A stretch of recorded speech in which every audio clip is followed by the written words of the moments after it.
Hello students, I'm Dr. Anita Pandey from Sri Shankaracharya Mahavidyalaya Jinwani, and today I'm going to teach you about customs duty and its calculation. We'll look at one question. So let us first start with introduction to customs duty, which is customs duty refers to the tax imposed on the goods when they are transported across their international borders. The objective behind levying customs duty is to safeguard each nation's economy, jobs, environment, residents, etc. by regulating the movement of goods, especially prohibited and restricted goods in and out of any country. So, customs duty is imposed when you either import or export goods, right? And the objective is, of course, apart from earning revenue for the development of the country, is also to protect the nation's economy, jobs, environment, etc. Now you have to understand the difference between prohibited and restricted goods. Prohibited goods are those goods which are absolutely prohibited to be imported by any common person or a common businessman. They can be imported by, say, government, like no arms and ammunition. Only Minister of Defense can import them. Now those are prohibited goods.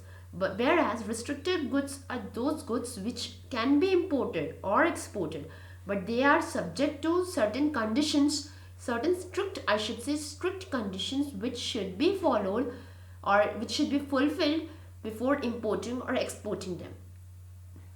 So, restrictive goods become prohibited goods once the conditions subject to which they can be imported or exported are not fulfilled.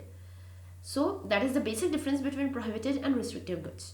Now let us look at the types of customs duty. So there is basic customs duty, countervailing duty, protective duty, anti-dumping duty, and social welfare surcharge, which has replaced higher education cess and secondary higher education cess. Right. So let us understand about these duties in brief. So basic customs duty. Basic customs duty is the duty imposed on the value of goods at a specific rate. This rate is subject to the rate that was in existence as on the date of bill of entry. Whenever the bill of entry was filed, on that date, whatever the rate of basic customs duty was for that particular good, that is applied for computation of BCD. Now this duty is fixed at a specified rate of ad valorem basis.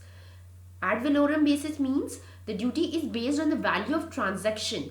That is section 15 of the section 14 of Customs Act 1962 governs the valuation of goods or of goods imported or exported, and the value which is derived from there is used for calculation of customs duty.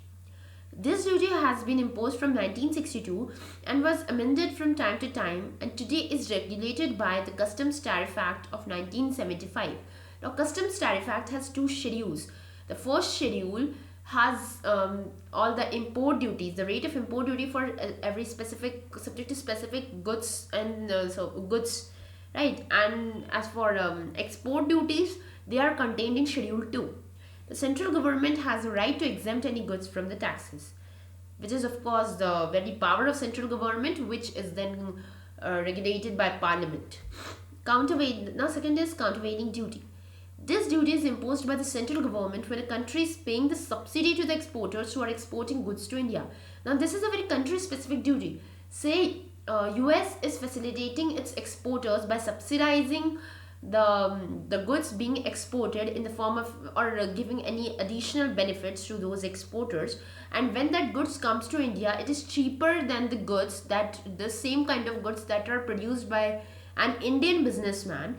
Then the central government is empowered to impose countervailing duty, and this is a country specific duty, right? So the amount of this duty is equivalent to the subsidy paid by that foreign government to their exporter. Now this duty is applicable under section 9 of the Customs Tariff Act of 1975. Now let us look at safeguard duty, which is in order to make sure that no harm is caused to the domestic industries of India, a, a safeguard duty is imposed to safeguard the interest of our local domestic industries. It is calculated on the basis of loss suffered by our local industries. Now this safeguard duty is imposed on the basis of loss that is perceived to be incurred by the that the domestic industries of India.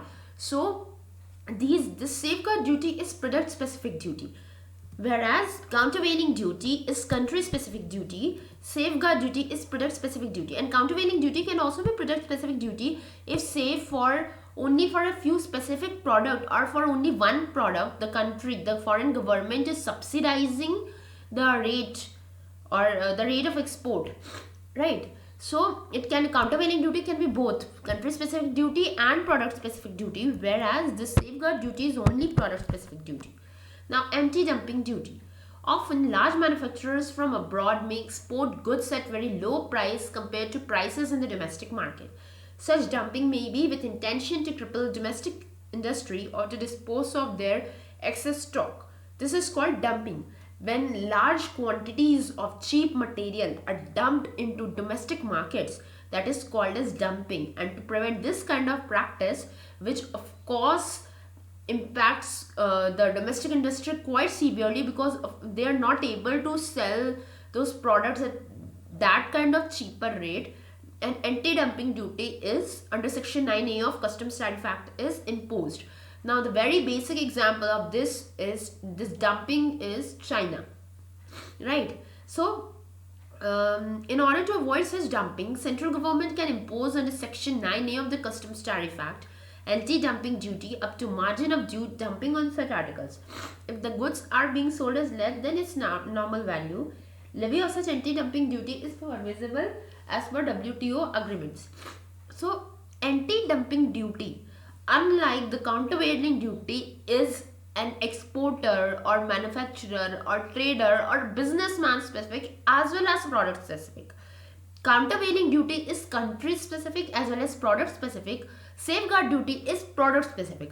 Now this is the basic difference between these three kinds of duties, which have the same aim, that is to protect the interest of domestic industries and to lessen their losses and make sure that domestic products as well as exported products are, be it on price or whatever, they are on the same level playing field as far as prices are concerned.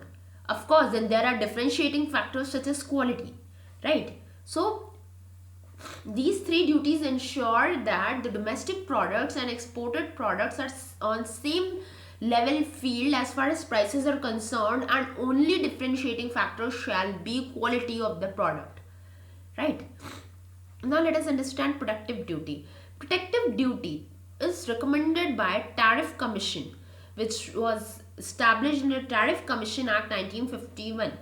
If the Tariff Commission recommends that the central government is satisfied that immediate action is necessary to protect interests of Indian industry, protective customs duty at the rate recommended may be imposed under Section 6 of the Customs Tariff Act. The protective duty will be valid till the date prescribed in the notification. Now you have to understand the difference between protective duty and those three duties that we read about earlier, that is countervailing duty, safeguard duty and anti-dumping duty.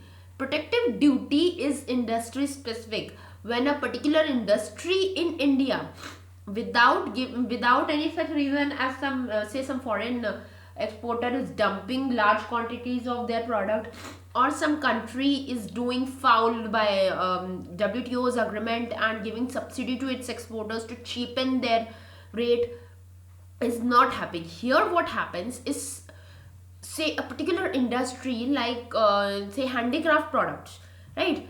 It is flagging like an Indian industry is going through recession, or an Indian industry, the growth of an Indian industry has suddenly taken a downward turn due to any reason, any extenuating circumstances, without any intervention of any third party, say a exporter or foreign government or whatever, then this protective duty is recommended. This protective duty is generally recommended by Tariff Commission when they see an industry is going through such a stage that they are not able to grow on their own. They need a breathing space to grow. Then the Tariff Commission recommends that a protective duty should be imposed on the duty of that particular on the products of that particular industry to the central government, and central government, after deliberation, it takes action to protect the industry, to protect the interests of that industry. Now, next is social welfare surcharge. Social welfare surcharge has replaced education cess and higher education cess, and it is levied at the rate of 10% on aggregate of duties. That is, by aggregate of duties, I mean BCD, countervailing duty, protective duty, etc. When it is calculated, and on that rate, at the rate of 10%, this social welfare surcharge is calculated.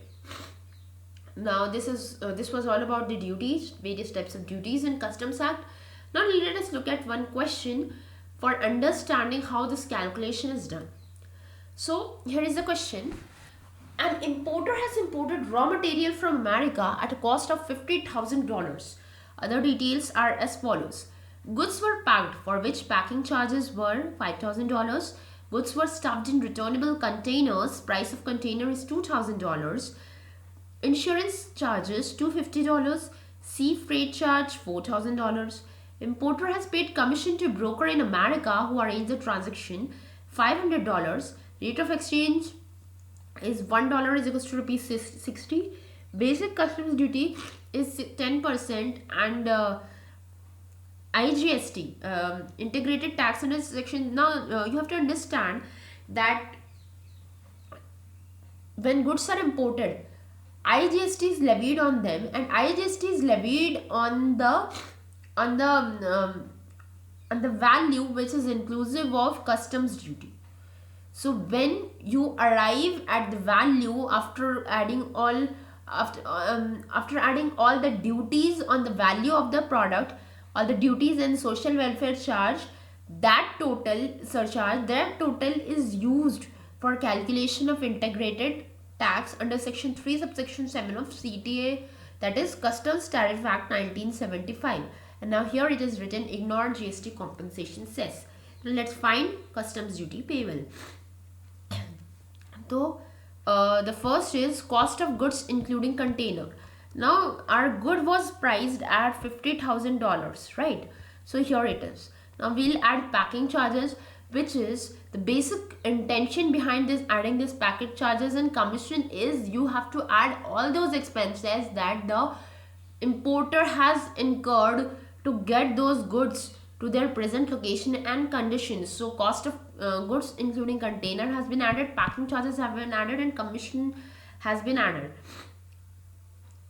Packing charges are 5,000, commission is our here it is written, commission is $500. Now why we haven't added this goods were stuffed in returnable container, price of container is $2,000, because we haven't added this because this is a returnable container, right? So since it can be returned, it is to be returned, we haven't added the price of this. Now of course we'll add insurance and freight. Insurance is $250 and sea freight charges are $4,000, that we have added here. So our total assessable value being CIF value. Now this FOB value is the value till the port from where exporter sends the goods to the importer's port. Okay, freight FOB stands for freight on board. So it is only till the place of from the port from where the port of foreign country from where the exporter sends the goods to the port of importing country, right? So this is FOB value. Thereafter you add insurance and freight to arrive at assessable value, that is CIF value. And here you can either convert these amounts directly here by taking out total, that is 59. You can either convert this 59,750 directly into by multiplying it by 60, or you can do it this way, that every item has been converted, every line item has been converted into Indian rupee, right? Or you can directly convert this assessable value $59,750 by multiplying 60 and thus arriving at 35,85,000 rupees. Now computation of customs duty is as you will the rate of basic customs duty was 10%, so we have calculated BCD at the rate of 10% of 35,85,000, that is CIF value. Then you will add surcharge at 35, you will calculate surcharge at the rate of 10% of basic customs duty. Had it been there, countervailing duty had also been charged, then you would have you would have calculated social welfare surcharge at the rate of 10% on both BCD as well as countervailing duty on the total of them, right? So here you have calculated social welfare surcharge at the rate of 10% on basic customs duty. Thereafter, you have calculated IGST under section 3 subsection 7 of CTA 1975 by adding the value of this product 35,85,000 plus adding customs duty plus adding social welfare charge, and then multiplying that aggregate amount with 12%, which was the rate of integrated tax as IGST, which was given in the question to arrive at the amount of IGST, and then you will total it, so that it will come out to total customs duty payable. So yes, IGST is also paid at the same time when the customs duty is paid, and it is added together. When you read, if you read IGST Act, the import of goods has been totally referenced to Customs Tariff Act 1975 as governed by section 3 subsection 7 of the act, right? Only import IGST on services, import of services is governed by the IGST Act.